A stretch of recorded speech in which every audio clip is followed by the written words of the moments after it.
So we'll take a look at issues surrounding that bill. Already you can see the controversy it's generating. We've got Mr. Chris Akiri here with us. He's a legal practitioner. Thank you for coming on this morning. Good to see you again. It's my pleasure always. Well, this bill for an act to provide for the establishment of the non-governmental organizations regulatory commission for the supervision, coordination, and monitoring of non-governmental organizations, civil society organizations, etc. in Nigeria and for related matters, sponsored by Honorable Umar Buba Jibril. What's wrong with it? A lot is wrong with that. Because if you see the long title alone, the one you just read out, you can see it bristles with over-government. Bristles with over-government and its concomitants, authoritarianism and despotism. That's what is wrong with it. Or we'll talk about it later. But since it's a bill, yes. And they say, look, we heard some people say, well, yes, it's not that the sector is perfect, there's some bad eggs in there. Isn't this part of ways to ensure that they sanitize the system, and if anyone has any grounds, you come and make recommendations and we clean up the bill and have some sort of regulatory framework for the sector? Well, you see, no institution is perfect. And if and whenever any corporate body or any individual goes, astray, the government has a way of dealing with that. You get the police or, bring the person to book. You don't destroy an organization, by this type of bill just because some people are going astray. If some people are going astray, you get the people, you bring the people to book and let them know they should tread on the path of righteousness. Not this type of bill. Mr. Akiri, what's wrong with the bill? I beg your pardon? What's wrong with the bill? What's wrong with the bill? You see, this bill that we're talking about now, which I speak about, very vehemently like this, has passed its first reading. It has passed its second reading. It's now at the committee stage. Very soon, it will be submitted to the president for his assent, and it becomes law. What's wrong with the bill is that, you see, it's taking over the functions of the Corporate Affairs Commission. That side is being blunted. That is to say, the Corporate Affairs Commission has hitherto been registering non-governmental organizations. Now, and at the point of registration, every non-governmental organization acquires the status of permanent, I say permanent, but then perpetual. They put it in the law as perpetual succession. That's permanent succession.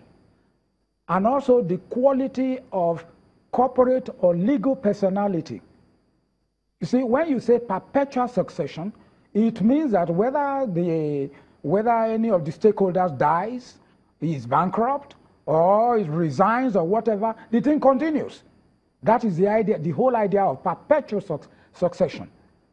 Now, and again, it acquires the status of a legal personality, legal personhood. Therefore, for you to say that every non-governmental organization which got all these qualities at registration should be re-registered every 24 months, or anybody that breaches that one is liable to imprisonment for 18 months or 500,000 naira fine, is to governmentalize non-governmental organizations.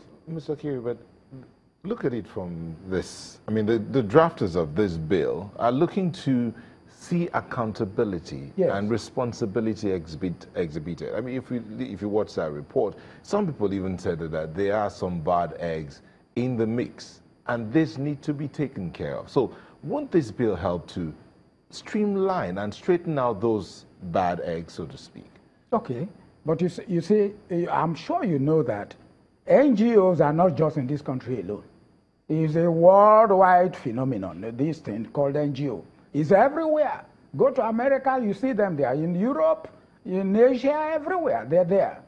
We can't be different. Now, you should know that all NGOs, you see, all churches and mosques, you know, civil organizations like the CLO, for example, are all categorized under these non-governmental organizations. You want to probe into what churches do, you want to probe into what mosques do. I mean, that would be unwisdom. Now, what the bill says is that any sort of, you know, the government, no NGO is going to ask the government for any money. That's why it's a non-governmental organization in the first place. Therefore, you know, monies come to them, funds come from everywhere, nationally and internationally.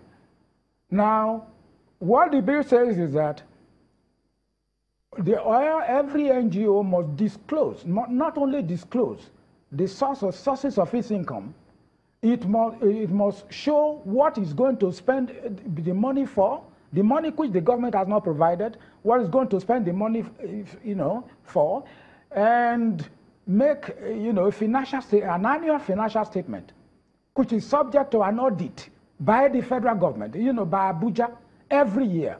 I mean, that is over-government, you know. Yeah, but I'm also saying here where it says that the part where you said that they have to every 24 months, but it says yes, they have to apply, and where the commission turns down an application for registration, the applicant shall be informed of the reason for the rejection and be given a maximum period of 3 months within which to correct the anomalies and resubmit the application. But the fees paid before the rejection will cover for the submission. So it doesn't necessarily mean that but you can know what government people can do when they pry into the private affairs of any organization. Now we call these things non-governmental organization. Why are you now trying to governmentalize, non-governmental organization? Particularly when you have regard to the fact that churches, mosques, all civil societies that monitor the compliance or compliance with or disregard of the fundamental human rights of the individual. Now, and you know, any government can now say, it's all right, these people are against us, and then we're going to probe into their affairs. So democracy, the whole subject of democracy, and as you very well know, the Constitution enshrines the freedom of association, of assembly, all of these instructions. Does this take it away? Oh, yes. How? I mean, because now the government will not, I beg your pardon? It's only giving guidelines for which you can you don't come in like that. For example, the government, this bill is establishing a 17-man commission which will now issue certificates instead of the Corporate Affairs Commission, and there is a board and all with an executive secretary, and all the members thereof must be chosen by the president, subject to confirmation by the Senate, and all that. So you have taken over NGOs. That's what it means.